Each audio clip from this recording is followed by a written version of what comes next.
প্ৰেম কৰাটোৱে যেন কাল হ'ল এই যুৱকজনৰ প্ৰেমৰ বাবেই যেন সকলো শেষ বৰ্তমান সময়ত ন্যায় বিচাৰি হিয়া উজাৰি কান্দিছে এই মাতৃগৰাকীয়ে ঘটনাৰ সবিশেষ জানিলে হয়তো আপুনিও আচৰিত হৈ পৰিব মাতৃগৰাকীৰ মুখেৰে জানো আহক আচলতে কি হৈছিল যোৱা 20 মাৰ্চত 19 মাৰ্চত তাৰ হায়াৰ ছেকেণ্ডাৰী পৰীক্ষা দি 20 মাৰ্চত আমি ঘৰলৈ আনিলোঁ তাক আনাৰ পাছত সি আৰু কেইবাটাও এণ্ট্ৰেন্স পৰীক্ষাও প্ৰিপেৰেশ্যন কৰি আছিলে দিলে কিন্তু মে মাহৰ 12 তাৰিখে মোৰ ল'ৰাটোৱে ছুইচাইড কৰিলে 12 মেত গোটেইখিনি ঘটনা আমাৰ কাৰণে খুব আচৰিতেই আছিলে কিন্তু কেইদিনমান আগতে গম পাইছিলোঁ আমি সি এজনী ছোৱালীৰ লগত কথা পাতে কিন্তু সেইটো ইমান ডাঙৰ কথা বুলি ভবা নাছিলোঁ কাৰণ এইটো এজত এইবিলাক খুব নেচাৰেল বুলি ভাবিছিলোঁ আৰু মাজতে ছোৱালীজনীয়ে মোক খুব বেয়াকৈ মেছেজ এটাও কৰিছিলে যিটো মই আগৰ নিউজত স্ক্ৰীনশ্বট সহিতে ৰাইজক অৱগত কৰাইছিলোঁ কিন্তু এই যুৱকজনৰ মাতৃগৰাকীলৈ প্ৰেৰণ কৰা মেছেজটোৰ কথাসমূহ ঠিক এনেধৰণৰ আছিল আৰু য'ত লিখা আছিল প্ৰথম কথা মোৰ ওপৰত খং নকৰিব অনুগ্ৰহ কৰি আপোনাৰ ল'ৰাটোক অকলে এৰি দিয়ক এটলিষ্ট কিছু সময়ৰ বাবে আৰু লগতে সেই যুৱতীগৰাকীয়ে লিখে যে যেতিয়াৰ পৰা ঘৰ আনিছে তাক তেতিয়াৰ পৰা 1 ছেকেণ্ডো এৰি নিদিয়ে খাই পেলাম নি মই আপোনাৰ ল'ৰাক ভালকৈ কথা পাতিবও নিদিয়ে ভালকৈ কলত থাকিবও নিদিয়ে ভিডিঅ' কল কৰিবও নিদিয়ে টেক্সট কৰিবও নিদিয়ে আপোনাৰ ল'ৰাৰ কাৰণে কিমান দিন কান্দিছোঁ আপুনি জানে কিয় মানে তাৰপাছত আমি যিখিনি তথ্য পালোঁ মানে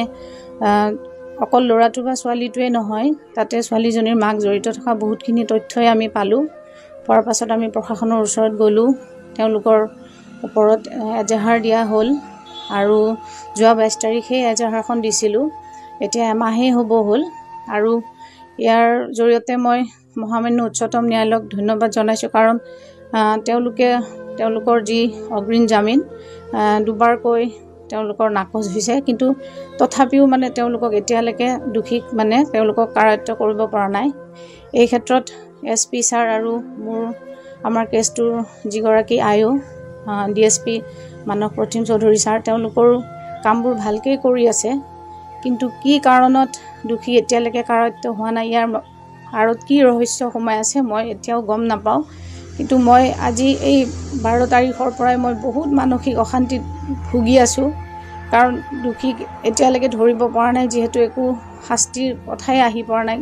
মই বিচাৰোঁ ইয়াৰ জৰিয়তে মই মাননীয় মুখ্যমন্ত্ৰীকো কাতৰ অনুৰোধ কৰিছোঁ আৰু DJP ছাৰকো মই জনাইছোঁ যিমান পাৰে যি ব্যৱস্থা আছে দোষীক ধৰাৰ কাৰণে কাৰণ সদায় মানুহবোৰে এইটোৱে কৈ আছে যে পুলিচে ইচ্ছা কৰিলে ধৰিব পাৰে গতিকে ধৰক মই হাতজোৰ কৰিছোঁ আপোনালোকে খুব সোনকালে দোষীক কাৰায়ত্ব কৰক আৰু এয়া দোষী বুলি কৈহে আছোঁ তেওঁ হ'ল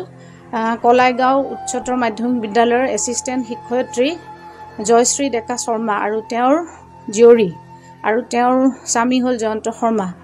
গতিকে তেওঁ এগৰাকী শিক্ষয়িত্ৰী হৈ মোৰ ল'ৰাটোক বহুত বেয়াকৈ তেওঁ ব্লেকমেইল কৰিলে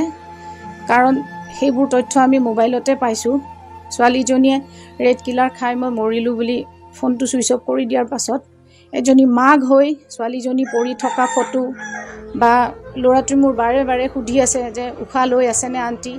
ডক্টৰে কি কৈছে তাৰ পিছতো তেওঁ মৰিলে জনাম দিয়া তাৰপাছত আৰু এখন ফটো দিছে দি পেলাই কৈছে এতিয়া ভাল লাগিছেনে ইমান মানে ল'ৰাটোক মোক ব্লেকমেইল কৰি দিলে সি ছোৱালীজনী মৰা বুলি ভাবি সিও মানে এনেকুৱা এটা সিদ্ধান্ত ল'লে মানে মই গৈ নাপালোঁ ল'ৰাটোক বচাব নোৱাৰিলোঁ মোৰ ইমান উঠি অহা ল'ৰা এটা 18 বছৰৰ মোৰ আশা সপোন মুহূৰ্ততে শেষ কৰি দিলে এজনী মানুহৰ মানে ব্লেকমেইলিঙত